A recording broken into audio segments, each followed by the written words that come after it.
The word January comes from the Roman god Janus, the god of doorways, the god of beginnings and transitions. Janus is usually depicted as a man with two faces, one facing forward and one facing backward, one looking back to the past and one gazing ahead to the future. Janua is also the Latin word for door. So we are all collectively moving through a doorway into a new year, moving across a threshold. There's a wonderful energy at this time of year for fresh starts and clean slates and new possibilities, for leaving the old behind and moving on into new possibilities. There's no reason why that would be the case, right? There is no cosmic significance of our human-made calendar switching from one year to the next. But the cultural energy is undeniably there, and that's a real thing, and there's no reason not to make use of it. And Unitarian Universalism is a famously optimistic religious tradition. The great Unitarian minister James Freeman Clarke said the central belief of Unitarianism was in the progress of humankind onward and upward forever. That is optimistic. Onward and upward forever. We are a people who believe that the sky is the limit. We believe that our dreams are meant to be achieved, that there's something beautiful inside all of us to share with the world, and we believe that working together we can do remarkable things. All those things are our religious inheritance. And so entering into a new year is a lovely time for taking stock of our dreams. It's a time for listening carefully to our innermost yearnings, of listening with a friendly and affectionate respect to what the unexplored recesses of our minds and our personalities might have to say to us, and what they might have to give to the world if we will let them. It's a time to step back from the hustle and bustle of our lives and pay attention to the wholeness of our person. It's a time for wondering what unexplored things might be possible. What new constellations will we discover this year?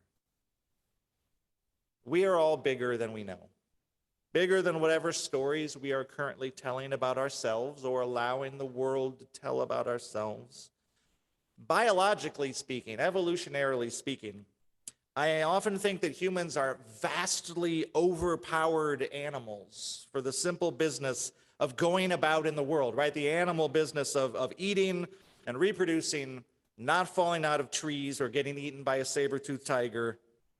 We are really over-designed to accomplish these tasks. We can do a little bit more than that. We will, all of us, only scratch a fraction of our innate potential in our lifetime. I often think that I would have made a wonderful evolutionary biologist.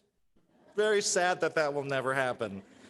All of us contain multitudes, vast multitudes, only a fraction of which we will explore in our lifetime. So there's always newness in us waiting to be explored. And so it's worthwhile to open up to new things, to consider what risks you can take in this beautiful coming year of 2023, which to me finally feels like a new year and not 2020 part 1 or 2020 part 2. I think we're finally into 2023. And what new avenues can you explore in that year? What dreams can you dream? And what new gifts do you might have to give to the world? What vague stirrings in your spirit are worth stopping and paying attention to? But then at New Year's, our natural optimism and our desire to dream new dreams intersects with the American cult of self-improvement, the cultural mythos that says this year we can be richer and fitter and younger than we were the year before. If only we will adopt wiser habits and make better choices. This is the siren song that says, buy the Peloton bike. You can be a new you, a different you, a better you. Now, Janus, our God who looks forward and backward simultaneously, understands the truth. The past flows seamlessly into the future. The same me who got to this threshold in time is the me who will be moving through it into the next year. That is the only way it ever works. The cord tying me to my own past cannot be cut. That doesn't mean that newness is impossible. It doesn't mean I can't move into the future, but it does mean that the old me is coming along for the ride. I can begrudge my old self. I can hide my old self. I can deny my old self. I can try and tiptoe away from my old self. They are coming anyway. So it is far better to enter into a partnership with your old self, with an attitude of love and acceptance, to treat your old self as an accomplice in creating your new future, if newness is something you want, in some way or for some things. And here's the thing, our Universalist theology tells us that we can do the work that love calls us to do just as we are right now in this moment. We do not have to perfect ourselves. We do not have to fix ourselves. We do not need to build a better us to bring more love into the world. We can just love more, just as we are. We are all imperfect beings anyway and beautiful all the same.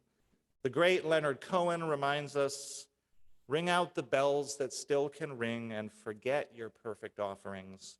There's a crack in everything. That's how the light gets through.